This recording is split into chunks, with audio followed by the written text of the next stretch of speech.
Bien, bienvenue à tous ce midi étudiant du centre. Je suis très heureuse de me retrouver ici parmi vous aujourd'hui. Je veux m'excuser un petit peu à l'avance de peut-être mon manque d'énergie et de dynamisme habituel parce que je reviens d'un séjour de 3 jours dans le bois avec mes élèves de 10-11 ans. J'ai un peu la voix enrouée et les poumons congestionnés suite à ça, mais c'était pour une bonne cause. Bon, alors c'est avec grand joie que je me retrouve à partager avec vous une histoire d'un coin de pays unique et vous présenter une population aux prises d'un projet de développement qui suscite la controverse. Les citoyens et leur territoire et leur région sont donc grand négligés des projets de développement, tels que celui de l'exploration et de l'exploitation des hydrocarbures sur Anticosti. Qu'est-ce que ça veut dire, qu'est-ce que ça signifie d'échouer sur cette île mythique et pourtant méconnue au cœur du Saint-Laurent? Quel rapport est-ce que les Anticostiens entretiennent-ils avec leur milieu de vie? Comment est-ce que le développement des hydrocarbures interpelle les citoyens? Donc, je vous propose une brève incursion dans ce monde et au cœur de Port-Meunier, qui est le seul village de ce territoire, de ce vaste territoire, qui est maintenant revendiqué par les pétrolières. Donc, si les citoyens avaient le réel pouvoir de choisir leur destin, quel serait l'avenir pour Anticosti? Donc, cette recherche de maîtrise en sciences d'environnement, comme Lucie l'a bien indiqué, qui fait l'objet de cette présentation, est le fruit d'un long voyage dont je me permettrai ici d'imager en utilisant une métaphore de la navigation pour en décrire le parcours où plus de 60% des citoyens éligibles ont répondu à l'appel. Alors, je vous propose comme tour d'horizon les étapes suivantes. La mise à l'eau, alors pourquoi j'ai choisi le thème d'Anticosti, le plan de navigation, alors quelle a été ma méthode, le voyage, quels en ont été les résultats, et les grandes découvertes, soit la contribution citoyenne et l'identité écologique, et puis pour l'amarrage, à la fin, qu'est-ce qu'on fait avec tout ça, et à la suite. Alors, la grande question existentielle, pourquoi est-ce que j'ai choisi Anticosti? Il serait malhonnête de ma part de ne pas d'avouer d'entrée de jeu que Anticosti fait partie de mon imaginaire depuis fort longtemps. En fait, c'est en 1967, alors que nous arrivions de France par bateau, en famille, c'est mon frère et moi, que cette île nous a accueillis quand on est arrivé dans l'embouchure du Saint-Laurent. Et elle m'est toujours restée en tête. Son image, son paysage et le sens qu'elle a pris pour moi ont fait que l'île m'habite depuis toujours, depuis maintenant plus de 5 décennies. Ce n'est qu'en 2003, en fait, que le rêve d'enfance d'y poser le pied fut pour la première fois concrétisé. En effet, le premier voyage a eu lieu en 2003 avec ma fille en vélo, où ça a été vraiment un petit voyage très, très rapide, trop rapide, mais qui déjà m'ont initié à l'histoire de l'île, à ses vestiges et à sa grande nature. Et déjà, lors de cette visite, des ouï-dire sur la question pétrolière faisaient partie des échanges avec les visiteurs. En 2008, je suis retournée sur l'île, enfin autour de l'île, parce que j'ai fait un voyage en kayak, donc d'où vient cette photo, pour justement explorer ce vaste territoire qui m'ont fait découvrir la côte nord-est le long de ces falaises abruptes, et la plateforme littorale rocheuse légendaire qui a fait tout au long de son parcours historique de nombreuses victimes et comptant plus de 400 naufrages. Cette expédition en kayak de près de 200 km, ainsi que les excursions dans les nombreuses petites rivières cristallines tout au long du parcours, m'ont permis de découvrir un territoire unique, des rivières cristallines et bien sûr une faune et une flore exceptionnelles. J'ai pu apprécier les formes géologiques bien particulières de ce paysage anticostien. Dernier point et non le moindre, durant ce voyage-là, j'ai aussi rencontré notre guide qui nous a déposé pour notre point de kayak. Il est venu nous rechercher 200 km plus loin, une personne très connaissante sur Anticosti qui a pris grand plaisir tout au long du chemin du retour de nous raconter l'histoire de l'île, ses légendes, ses mythes, et puis l'écologie et l'économie de l'île. Et cette personne-là, je suis restée en contact avec elle. Donc, en 2011, quand j'ai entamé mon processus de recherche de mémoire pour les sciences d'environnement dans ma crise existentielle en laissant ma vie de côté, c'est à ce moment-là que les articles de 40 milliards de barils de pétrole sont sortis dans les médias. Pétrole, gisement de classe mondiale à Anticosti. Donc, les paroles gratuites qui avançaient la facilité d'obtenir l'acceptabilité sociale du projet parce qu'il y avait que chevreuil qui habitait l'île. Donc, évidemment, là, j'aime bien faire la métaphore, je me compare comme à un saumon dans les rivières limpides de la Jupiter et des rivières qui sont là, puis j'ai mordu à l'hameçon et j'ai embarqué dans cette grande aventure.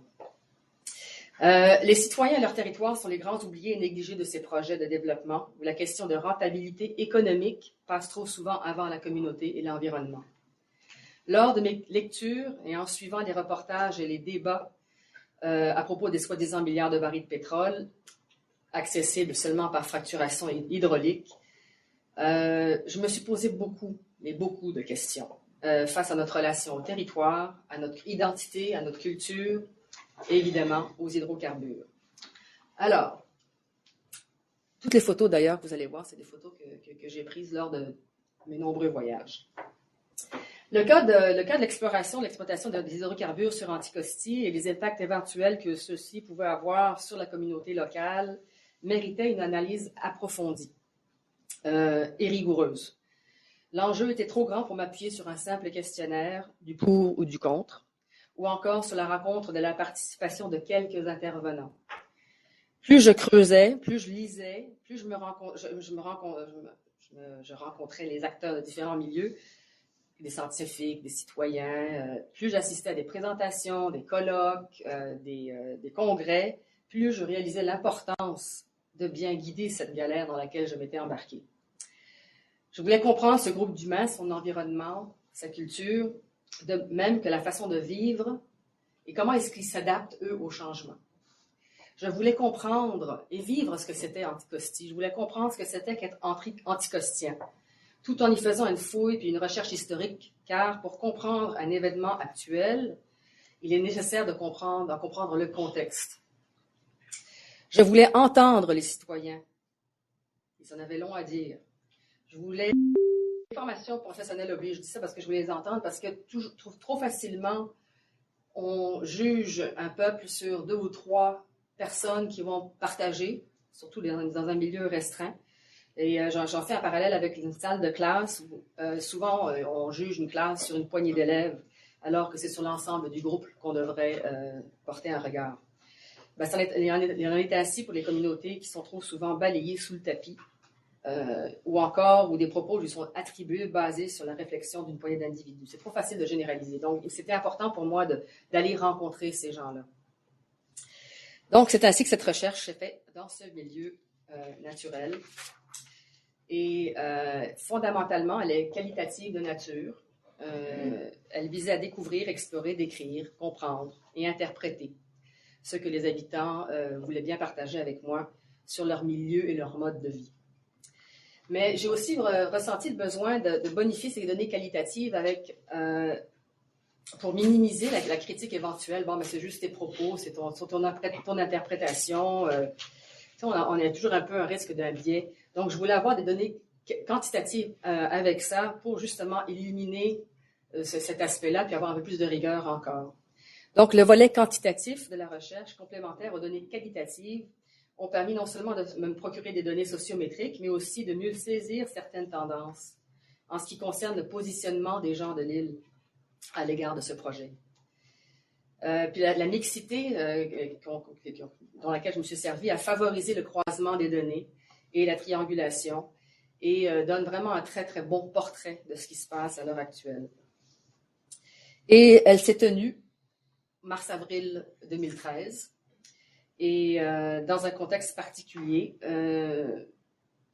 là où les habitants, ça avait été choisi avec la personne ressource, là où les habitants devaient être le plus présents.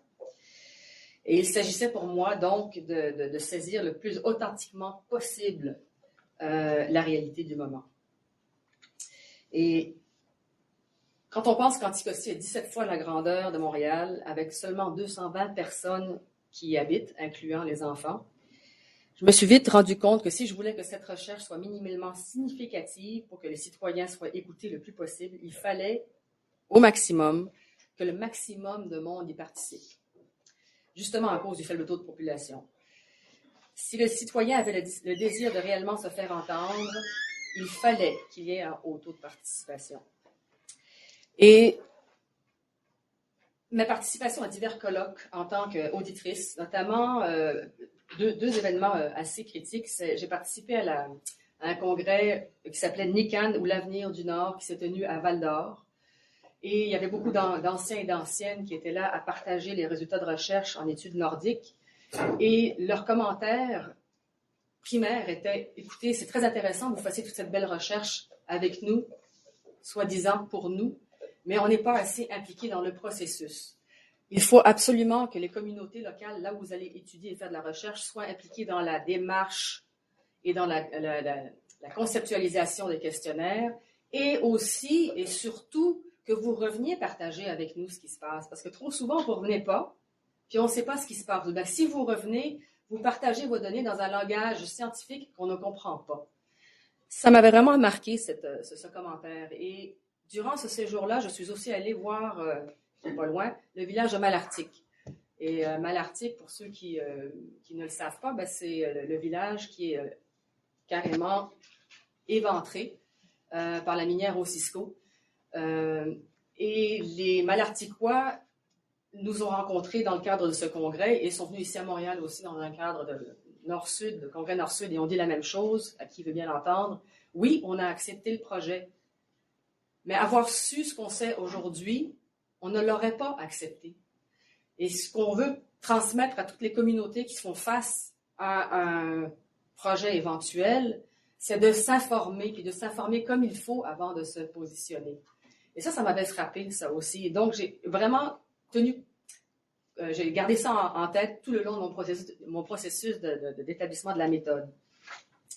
Donc, j'étais partie pour, initialement, faire de l'observation. J'avais un questionnaire préétabli que j'allais faire, donc, valider avec la communauté. Je voulais faire une douzaine d'entrevues à peu près, 6 gens pour, 6 gens contre, pour avoir tâté le pouls des deux côtés.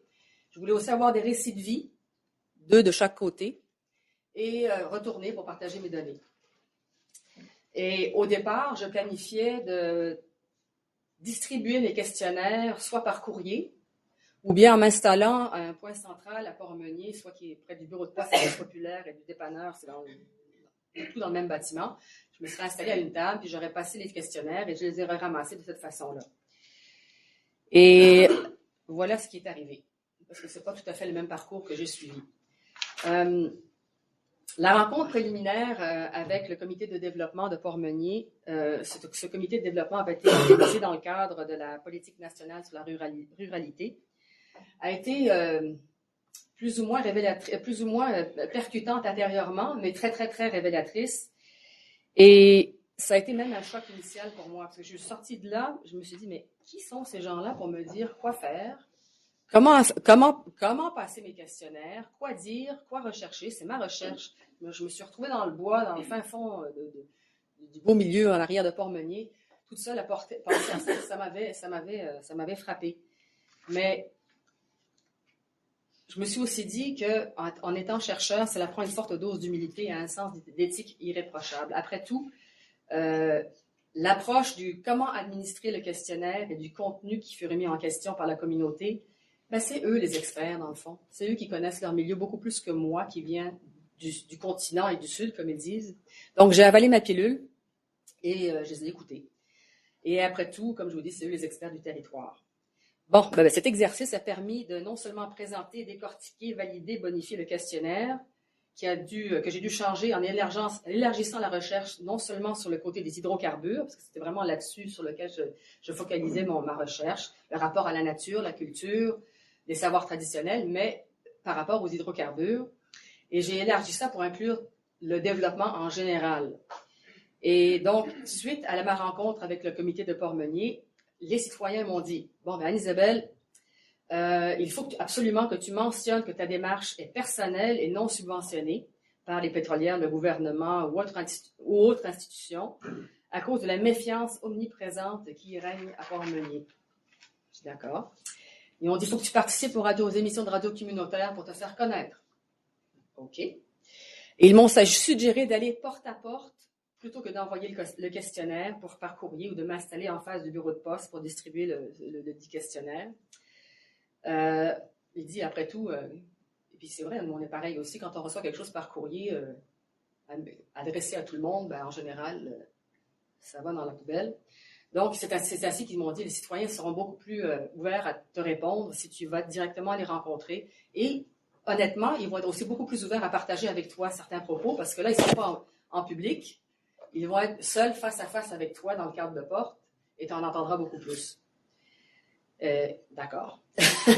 Et on dit, prends le temps de bien présenter ton projet pour en assurer le succès. Et prends le temps de retourner chez les gens pour aller recueillir ton questionnaire. Si tu veux juste mettre une boîte devant le dépanneur, tu n'en verras pas la lumière de ces questionnaires. Donc, j'ai tout fait.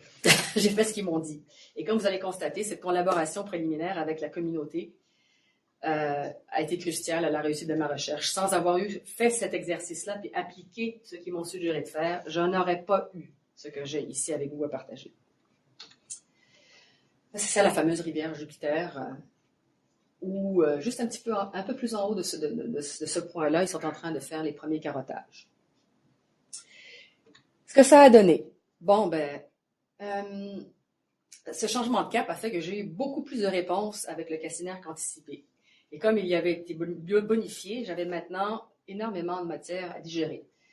Il y avait 219 habitants, 39 étudiants là-dedans. Donc, en enlevant les 39 étudiants moins de 18 ans, j'avais 180 citoyens éligibles à la recherche. Il y en avait 19 qui étaient absents, les accouchements, les vacances, le travail, parce que à 8 mois de grossesse, les femmes sont expédiées à Sept-Îles ou à Havre-Saint-Pierre, ne peuvent pas accoucher à Lille parce qu'il n'y a pas d'hôpital ou de médecin. Et il y en a 6 que je n'ai pas pu rencontrer personnellement. Je suis allée 3 fois chez eux, on s'est manqué à chaque fois. Donc, le nombre de questionnaires qui ont été distribués fut de 155. Sur les 155, 70% m'ont été retournés, complétés. Ce qui représente 61% de la population admissible, donc incluant ceux qui sont absents. Laissez-moi vous dire que j'en ai pour 14 000 pages de données, codées, classées. Et on peut s'imaginer qu'avec ce haut taux de succès, je n'ai pas eu à me servir de la portion des récits de vie. Bien que j'en ai 4. Des histoires fascinantes des anciens d'Anticosti qui ont vécu l'époque Meunier déjà. Et je m'en suis tenue à une quinzaine d'entrevues parce que les Anticostiens me l'ont demandé. J'étais là dans la porte. « Oh, on aimerait ça continuer. Est-ce que tu peux nous interviewer? » On est bien partant. Fait que j'en ai plus que ce que j'anticipais. Et j'ai atteint une certaine saturation. Les propos revenaient dans les récits de vie, dans les histoires de vie et les entrevues. Et j'ai assez de matériel pour continuer allègrement, si je le voulais. Et je suis retournée au mois de novembre 2013, en pleine saison de chasse, parce que j'avais besoin de clarifier certains points contradictoires et de partager avec les citoyens l'analyse préliminaire de mes données. Et donc, malgré la saison de chasse où tout le monde est réparti dans le territoire, j'ai quand même eu des gens qui ont conduit à travers la route anticostienne non déneigée pour venir participer. J'ai eu 22 participants, j'ai eu 22 questionnaires de distribuer pour la clarification et ils m'ont tous été retournés. Et je peux vous dire que depuis les dernières rencontres, les citoyens ont été nombreux à vouloir rester en contact aussi avec moi. J'ai une liste d'une 60aine d'anticostiens sur courriel et on échange de façon régulière. Alors, qu'est-ce qui ressort de tout ça? Il y a des paradoxes et un milieu et un mode de vie des plus complexes où l'intervention humaine a laissé son empreinte depuis fort longtemps, où la liberté se vit comme une forme d'emprisonnement, où les embûches sont nombreuses et où la conservation et le patrimoine se confondent au développement du projet pétrolier. Les habitants d'Anticosti cherchent non seulement leur voie, à parole, mais aussi leur voie, leur cheminement, savoir où est-ce qu'ils vont se diriger. Quand je dis qu'ils sont pris entre liberté et emprisonnement, c'est qu'ils sont à la merci de leur accès. On sait quand on arrive à Anticosti, on ne sait jamais quand on va en ressortir. Mais ça, c'est un dicton qui date de plusieurs siècles. Parce qu'effectivement, il y a juste le bateau de façon régulière, et encore régulière, on s'entend, dès qu'il y a du vent, le bateau ne vient pas. Il y a l'avion qui, avec les intempéries, ne vient pas non plus. Et c'est le gros problème à Anticosti, c'est l'accès. Il y a aussi un paradoxe entre l'enracinement, l'attachement viscéral au territoire, à la nature, à la culture, au patrimoine, contre la survie économique d'un village. D'autre part, ça fait depuis le 19e siècle que Anticosti a été géré par une personne. On a eu l'époque Meunier avec le roi du chocolat qui en faisait son territoire de chasse et avait un règlement, mais hallucinant pour les citoyens. Les citoyens n'étaient pas propriétaires, n'avaient pas le droit d'alcool, pas le droit d'avoir de chiens, pas le droit de chasser, pas le droit de pêcher. Tout était donné pour eux. Mais ils étaient employés aussi, mais ils n'avaient aucun droit sur Anticosti. Et ça a été... ça a poursuivi avec l'époque de la forestière, la Consolidated Bathurst, où c'était la console qui était propriétaire. Donc, les citoyens d'Anticosti n'avaient absolument rien à dire. Et ça a continué, ça a perpétué avec le ministère des Ressources naturelles, la CEPAC. Et ce n'est seulement que depuis 1984 qu'en fait, les citoyens d'Anticosti sont propriétaires. Donc, ils se cherchent plus que jamais à s'autodéterminer et à choisir leur propre développement. Et ils aimeraient bien avoir l'appui du reste de la province dans cette direction-là. Et les embûches du développement sont nombreuses. C'est incroyable, dans le fond. Quand j'en parle, quand on en entend dans les reportages aussi, les gens disent, mais on pourrait essayer ça, ils ont tout essayé, il y a toujours des embûches à quelque part. Exemple, ils n'ont pas le droit de vendre, l'industrie primaire Anticosti, c'est la chasse au chevreuil, le produit du chevreuil. Il y a tellement de chevreuils, c'est bon. Mais ils n'ont pas le droit d'en vendre. Donc, moi, si n'importe qui d'entre vous, vous allez à Port-Meunier, vous voulez avoir un morceau de chevreuil ou un pâté de foie de chevreuil, ils n'ont pas le droit d'en vendre. Pas le droit de sortir une peau de chevreuil. Là. Les souliers, les mocassins qu'on achète en souvenir d'Anticosti, c'est des peaux de chevreuil importées de Chine. Ils n'ont pas le droit parce que c'est la régie le MAPAC, là, le ministère, qui dit que tout produit de chasse n'est bon que pour la consommation personnelle. On n'a pas le droit de le revendre parce qu'on ne sait pas d'où vient la viande. Ça, en cas général, à travers le territoire global. Sur Anticosti, on sait d'où vient la viande, on sait d'où. C'est un territoire fermé. Ça ne devrait pas s'appliquer, cette loi-là, à eux, mais elle est là. Les homards, tous les bons homards qu'on mange, c'est des homards qui sont sur l'estrade d'Anticosti, que les Nord-Côtiers, les Gaspésiens, les Maluminaux pêchent. Il y a un seul pêcheur de homards à Anticosti parce que tous les quotas sont distribués sur la Côte-Nord, sur la Gaspésie, aux Îles-Madeleine. Ils n'ont pas le droit d'en prendre. Les crevettiers qui viennent s'accoster qui pêchent la crevette autour aussi, qui viennent accoster à Port-Meunier parce qu'ils sont pris dans la tempête et puis ils ne peuvent pas retourner chez eux. Ils n'ont pas le droit de vendre la crevette aux citoyens. Il y a une ferme biologique qui est là sur place. Des fois, il n'y a pas assez de lait ou de fromage qui arrive à cause des problèmes de transport. Lui, il a 4 vaches. Il a assez de lait pour faire son propre fromage et en vendre et produire du lait pour soutenir la communauté. Il n'a pas le droit non plus. Parce que ça prend des usines de ci, de ça, tout le côté administratif qui s'applique sur le continent, qui s'applique chez eux aussi. En tout cas, c'est perpétuel. Toutes les tentatives, il y a toujours des embûches. Ça a pris 4 ans avant d'avoir l'Internet haute vitesse chez eux. 4 ans. Parce que, évidemment, ça n'avait pas assez d'argent, ils sont trop peu, etc. Tout ça pour dire que c'est pas facile. Mais il y a de l'espoir. Les grandes découvertes de cette recherche-là, vraiment, pour moi, ça a été, c'est le bonheur d'avoir exécuté ce travail-là, c'est que si je m'en étais tenu à mon plan de match, je n'aurais pas eu un aussi haut taux de retour, je n'aurais pas rencontré 85% de la population et pris le temps de discuter avec chacun d'eux.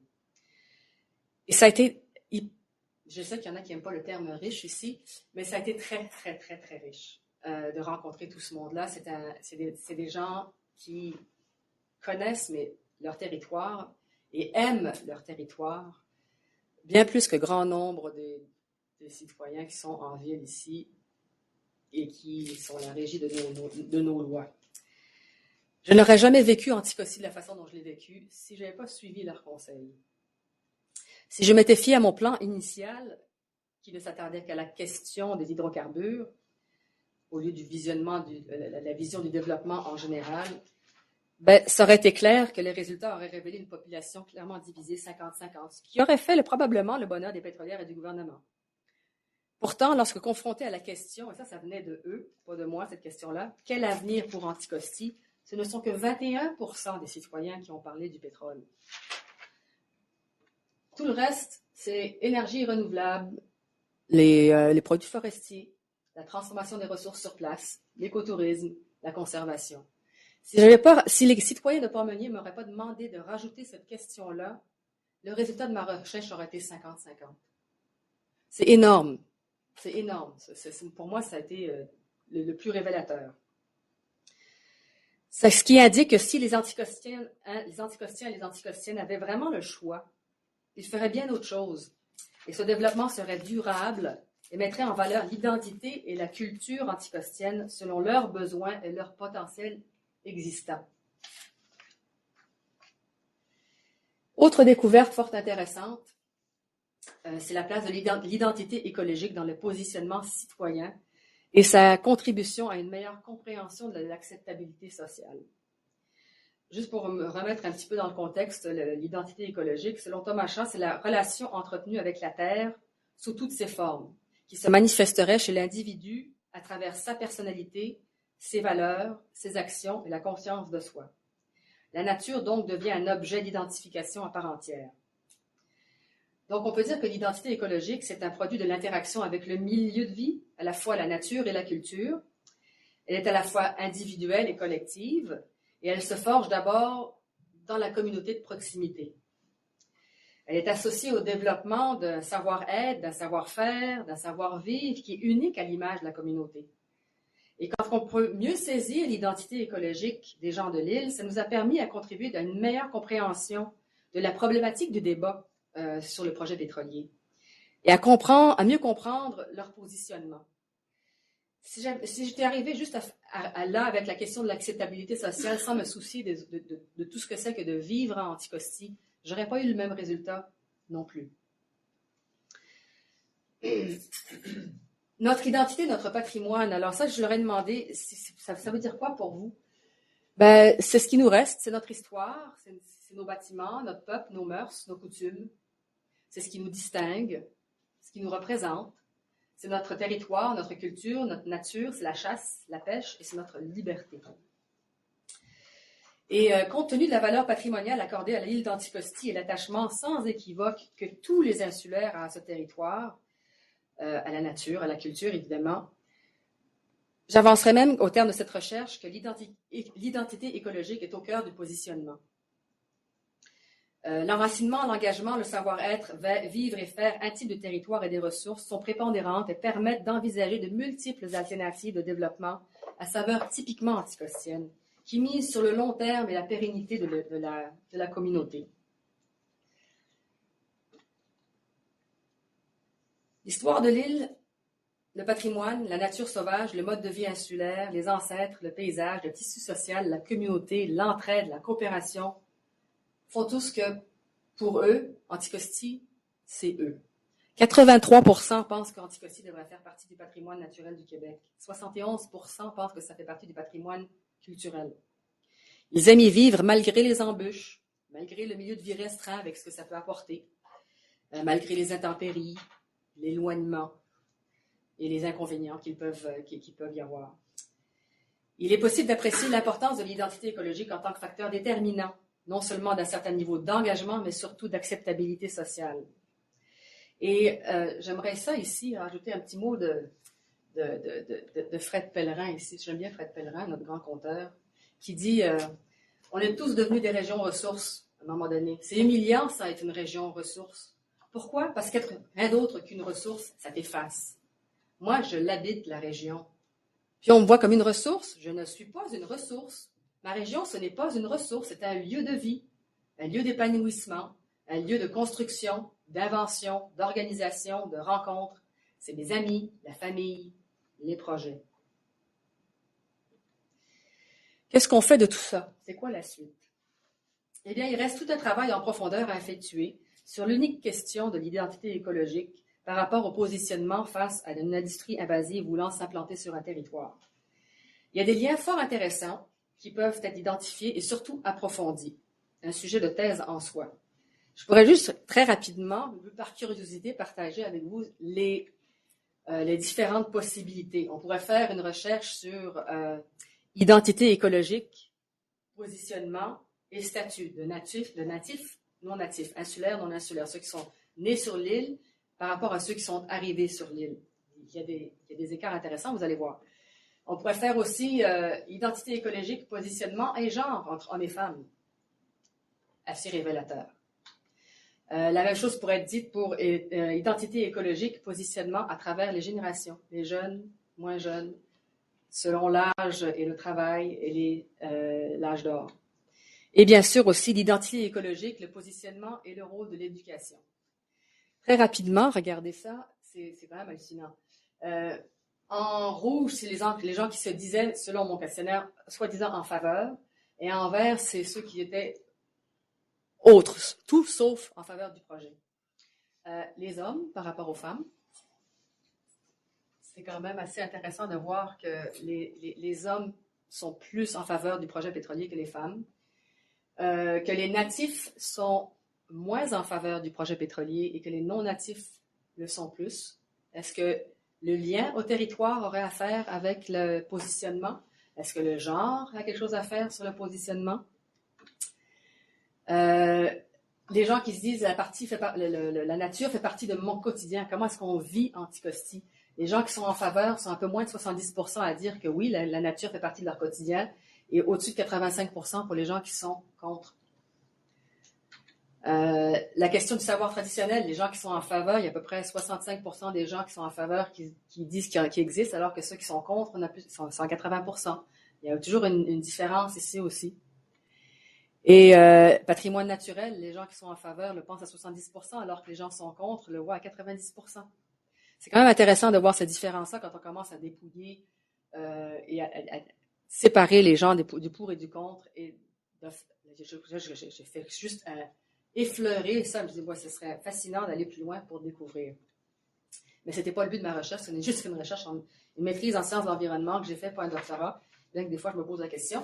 Mais ça, c'est autre chose. Et pour terminer, je voudrais dire quand même que oui, le dossier a grandement évolué depuis mon passage au printemps 2013. Il y a eu Dominique Champagne qui est allé tourner un film qui était fort bien documenté d'ailleurs et qui relate assez bien la réalité anticostienne et qui n'a fait que nourrir et continuer le débat entamé depuis mon séjour. L'Internet à haute vitesse est maintenant disponible aux insulaires. Il ne l'était pas quand je suis passée. Donc, il y en a beaucoup qui pensaient que le pétrole d'Anticosti, tu fais un trou puis tu siphonnes. Ils ne savaient pas que c'était la fracturation hydraulique. Et bien sûr, évidemment, maintenant, c'est réel parce que le Pétrolia est là en train de creuser. Et ça a été très longtemps, même lors de mon départ, quand je suis passée là, les gens voyaient ça comme un projet spéculatif, hautement spéculatif, et ils n'y croyaient pas. Alors que maintenant, ça bouge sur le terrain. Donc, il est intéressant de constater que la mobilisation citoyenne prend de l'ampleur. Et au départ, personne ne voulait en parler. Et pour moi, c'est de voir que les gens s'affichent et en parlent ouvertement maintenant, c'est un énorme pas. Par exemple, François Legault, en mars l'an dernier, avait dit à tout le monde en parle, les 240 habitants de l'île d'Anticosti sont d'accord avec le projet d'exploration. Les Anticostiens ont été outrés par ces paroles-là. Et 48 d'entre eux, ce qui est quand même 35% de la population éligible, ont diffusé un communiqué de presse et ont signé le communiqué de presse comme quoi ils disaient soyez certains qu'il n'y a pas seulement 2 chevreuils qui s'opposent à l'avenue de cette industrie non durable sur Anticosti. La très grande majorité d'Anticostiens et d'Anticostiennes croient que leur avenir durable et celui des Québécois et des Québécoises d'ailleurs ne passe pas par l'industrie pétrolière. Ils et elles ont l'impression que seuls les intérêts des pétrolières et de leurs actionnaires ont été respectés. Les enjeux sont grands pour les Québécois et les Québécoises, et encore plus pour les Anticostiennes et les Anticostiens. Nous voulons que notre parole soit entendue et que le BAP tienne une audience publique avant l'exploration. Et ils étaient très réticents au début, comme je disais, à s'exprimer. Il y a des personnes sur le film de Dominique Champagne, quand je les ai vus ouvertement annoncer leur positionnement comme ça, j'ai été vraiment très, très, très, très surprise parce que c'était très caché quand je suis passée. Tout ça pour dire que le Québec, dans toute son immensité, mérite d'être apprivoisé, d'être écouté et d'être aimé. Et s'il y a bien quelqu'un qui a réussi à leur manière, à apprivoiser leur fabuleux territoire, c'est bien les anticostiens et les anticostiennes. Et c'est ce sentiment d'appartenance, ce lien au territoire qu'ils ont si bien su me décrire et m'expliquer et me faire vivre, qui est cher ici.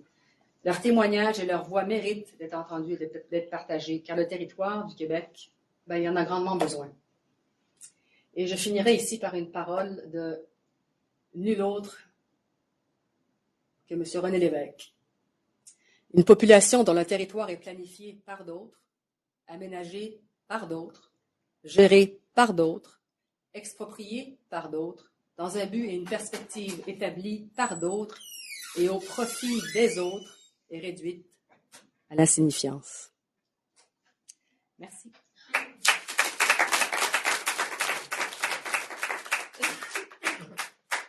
Merci vraiment beaucoup, Anne-Isabelle. C'est vraiment pas facile de résumer une telle recherche si foisonnante comme tu l'as fait avec un excellent fil conducteur.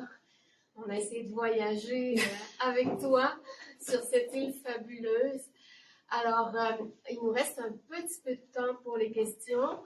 Même si on croyait terminer cette étape du séminaire à 1h, on a malheureusement dû commencer à 1h15. Alors, bienvenue à ceux et celles qui se sont joints à nous. Alors, on prendrait quand même quelques minutes là, pour discuter de ta recherche, processus, résultats, enjeux, etc. Félix. Merci, Isabelle. J'ai plaisir. C'est le fun, parce qu'on en parle beaucoup, mais là, on a plus de détails. Moi, c'est sur l'identité écologique. Je suis curieux de mieux. En tout cas, si tu peux nous parler un peu des composantes de l'identité, comment tu as catégorisé, ou c'est quoi ta grille d'analyse pour dégager du sens des entrevues que tu as eues pour essayer de saisir l'identité écologique. Comment je m'y suis pris? Oui. Qu'est-ce que ça. Des exemples de catégories, disons. C'est le rapport à la nature, le rapport à la culture, le rapport à la biodiversité, le rapport au territoire, le rapport à l'île, le rapport à l'histoire. J'avais donc une question dans la première question d'ouverture du questionnaire distribué, c'était quelles sont les images ou les mots qui vous viennent à l'esprit qui identifient pour vous Anticosti, nature, biodiversité, culture, patrimoine. Et je voulais qu'ils me sortent les 3 premiers mots, puis invariablement, j'ai eu une dizaine de mots. Et quand tu commences à classer ça, tu vois que les plus grands mots, c'est les grands espaces, la pureté, la liberté, la nature avec un N majuscule, c'est viscéral, tu me retireras pas d'ici, ça coule dans mes veines, c'est des sortes de mots qui sortaient de ça, qui fait partie de ma vie, qui fait partie de mes ancêtres, ou bien même les non-natifs qui disent je suis arrivé là, je suis plus capable d'en partir. Et je le comprends parce que je le vis moi aussi, ça. Je regarde les photos, je n'ai qu'une envie, c'est d'y retourner. Et déjà, à l'époque, de mener la première monographie qui a été faite sur l'île d'Anticosti en 1904, si je ne m'abuse, par le Dr Schmidt, il introduit exactement de la même façon en disant « Les gens qui sont allés sur Anticosti n'ont qu'un désir, c'est d'y retourner ou d'y habiter. » Et donc, quand tu lis les propos des citoyens, soit dans le questionnaire semi-dirigé, où je leur posais la même question, ces thèmes reviennent. Donc, je l'ai classé en thèmes. Et c'est les valeurs, c'est là, je les ai plus devant moi, là, mais je pourrais te montrer toutes les catégories qui sont ressorties. C'est vraiment les valeurs, l'attachement, la famille, la communauté, l'entraide, tous ces mots-là qui ressortaient, qui font que les gens se sentent, même si c'est d'un milieu restreint où t'as beau dire bonjour à ton voisin, le voisin au bout de la ville le sait que tu lui as dit bonjour déjà. C'est une communauté qui est vraiment très, très, très, très, très tissée. Très, très, très tissée. Je ne sais pas si j'ai réussi à comprendre, à expliquer un peu, à répondre à ta question. On va s'en parler en fin de semaine. Ouais. Mais tu verras la grille, c'est dommage d'avoir su que tu avais posé cette question, je l'aurais montré ici, mais il y a toute une grille que j'ai élaborée qui est ressortie des thèmes que les citoyens ont eux-mêmes écrits. Ressources, problèmes, territoire, le savoir traditionnel, territoire de patrimoine, c'est des thèmes qui ressortaient. Alors, Laurence, merci Anne-Isabelle. Ça fait plaisir. Quel beau récit. Ma question, elle est un peu peut-être à côté ou dans la continuité de ta recherche, mais tu mentionnes que les anticostiens, ils sont pris avec des lois, des règlements qui ne devraient pas s'appliquer à eux. Moi, je me demandais s'ils ont déjà amorcé des démarches dans le passé face aux instances politiques dans ce sens-là. Mais d'une part, puis d'autre part, avec tout ce qui se passe aujourd'hui, avec la réflexion qui se fait dans cette communauté-là à travers ta recherche, à travers le film, à travers leur propre démarche également, est-ce qu'ils seraient prêts, d'après toi, aujourd'hui, à réactiver ça ou comment? C'est intéressant comme question. C'est intéressant parce que je me la suis posé cette question. Si je retournais aujourd'hui, quels seraient les résultats? C'est sûr que l'attachement au territoire, ça changerait pas. La position face au projet pétrolier, à mon avis, aurait changé plutôt encore plus vers le contre que pour le pour. Justement parce que il commence à le verbaliser. Je peux pas le révéler parce que c'est dans l'anonymat, mais avec ce que j'ai vu et ce que j'ai comme données, je peux affirmer que des gens qui s'affichaient contre à l'époque, quand moi je suis passée, à l'époque, quand je suis passée, quand on voit ce qui est ressorti, ils sont contre maintenant. Et l'avenue de l'Internet haute vitesse, ça fait qu'ils ont accès à l'information et qu'ils commencent à comprendre l'étendue du projet et que c'est pas aussi simple que ce n'est pas juste un trou creusé dans le sol, mais c'est bien la fracturation hydraulique qui requiert un nombre considérable de puits. Et donc, je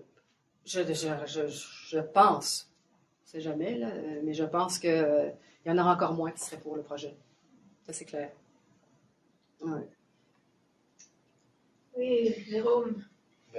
C'est pour moi, mais pour tout le monde, très inspirant. Le territoire, le rapport au territoire, c'est quelque chose qui... J'aurais une question à te poser, mais là aussi, on va cheminer ensemble ce week-end, je pense qu'on va oublier. Et sur le rapport à qualitatif, quantitatif, on a utilisé beaucoup finalement les résultats quantitatifs. Les deux, non, j'ai vraiment les deux. Mais je pense que tout le matériel que tu as dans le volet qualitatif, c'est vrai que c'est quelque chose qui quand tu l'utilises, est parlant et va chercher cette question de l'identité finalement qui est cruciale. Personnellement, je trouve que ça donne beaucoup de consistance, de rigueur aussi, quelque part, à ta recherche. En approfondissant éventuellement la question montage, je pense que ce serait vraiment intéressant. Mais j'avais envie de te poser une question à la continuité aussi des deux questions. C'est comment tu considères, toi, ton évolution d'apprenti-chercheur dans la relation à l'engagement citoyen, qui est le tien, aussi, quelque part. Comment est-ce qu'il a évolué entre le moment où tu t'es investi dans ce projet et puis maintenant? Tout simplement, comment tu vois ton évolution en relation avec les anticostiens dans les mois où... C'est sûr qu'au départ, quand je suis arrivée là, je suis arrivée avec mon regard de continental et sudiste. Mais j'avais quand même... à cause de mon métier, puis comme je dis, tout le rapport enseignant, pédagogique et enfant, et la question d'abandonner ceux qui sont plus ou moins intéressants, ou bien juste de dire, ma classe, c'est une classe d'enfer, parce que j'ai 3 élèves qui sont des vrais perturbateurs, alors que le reste de la classe... Donc, c'est un peu... J'avais quand même ce bagage-là derrière moi pour me dire, j'y vais, mais j'y vais avec... un besoin d'écouter tout le monde et de donner la chance à tout le monde. Parce que j'y crois fondamentalement en tant que pédagogue que tout le monde a sa place et que tout le monde devrait avoir sa place et devrait être écouté. c'est sûr que j'ai été accueillie à bras grands ouverts, mais cette rencontre que j'ai eue avec le comité a été vraiment le point le plus important de ma recherche. Si j'avais pas fait ça, la recherche aurait été vraiment tout autre. Si j'avais pas pris le temps, si j'avais pas écouté les anciens et les anciennes me dire élaborer ça avec la communauté, si j'avais été là avec mon questionnaire, puis je serais allée, je leur aurais fait allez, vas-y comme je te pousse, avec ce que j'avais comme idée, qui me semblait au départ, éthiquement parlant, correct et tout, qui avait été approuvé par le comité éthique, et puis on en avait parlé ici, ça avait l'air bien. Mais encore là, qui suis-je, moi? Je ne connais pas leur territoire. C'est eux les experts du territoire. Donc pour moi, la plus grosse leçon dans ça, c'est vraiment d'écouter les gens chez qui on va faire une recherche, mener une recherche. C'est primordial, c'est nos partenaires les numéros 1. Et ne pas les intégrer dans le processus continuel, parce qu'après avoir été à Anticosti, j'ai continué avec les courriels. J'en ai des courriels, puis là, ça veut dire quoi ça pour vous? Là, dans une de mes grilles, bon, ben, ça veut dire quoi la conservation pour vous exactement? Là, c'est pas clair, ou etc. Ils me renvoyaient la balle, et puis j'ai vraiment un rapport avec eux qui est très, très, très ouvert. Et le fait que j'ai été, et que je suis toujours indépendante, a été énorme. Si je ne l'avais pas dit, j'aurais pas eu autant de succès non plus. Parce qu'il y a énormément de méfiance dans cette petite communauté vis-à-vis des gouvernements, vis-à-vis des pétrolières, vis-à-vis des environnementalistes. Parce que ces diverses instances ont été introduites sur l'île par diverses personnes qui ne sont pas forcément bien accueillies par tout le monde. Donc, le fait que j'ai été complètement neutre dans ce sens-là, enfin, non, que j'ai aucun, enfin, je ne peux pas être neutre parce qu'ils le savent que je fais une maîtrise en sciences de l'environnement, c'est clair, mais que je n'ai pas de fonds ou de directives à cause d'une bourse quelconque ou d'un salaire quelconque, rend la recherche encore plus pertinente et encore plus significative. Parce que ce que j'ai retenu des anticostiens, c'est authentique. Par rapport à si les pétrolières vont là, ben, vous pour ou contre, ben, il y en aura qui vont écouter le discours des pétrolières, d'autres qui vont écouter le discours des environnementalistes et pas vraiment se mélanger. Donc ça, c'était à mon avantage. Et comment est-ce que j'entrevois je suis encore en contact avec eux, j'ai reçu un courriel cette semaine d'une des personnes déjà, et je vais y retourner cet été. Je vais leur remettre en main propre. Ah ouais, n'importe qui, venez-vous-en. Venez-vous-en, je vous invite. Je veux remettre le mémoire en main propre à la municipalité, au comité de développement qui a été essentiel à cette démarche et à tous les citoyens qui veulent l'avoir. Simplement parce que ça leur appartient. C'est pas à moi ce mémoire-là, ça leur appartient, c'est leur mémoire.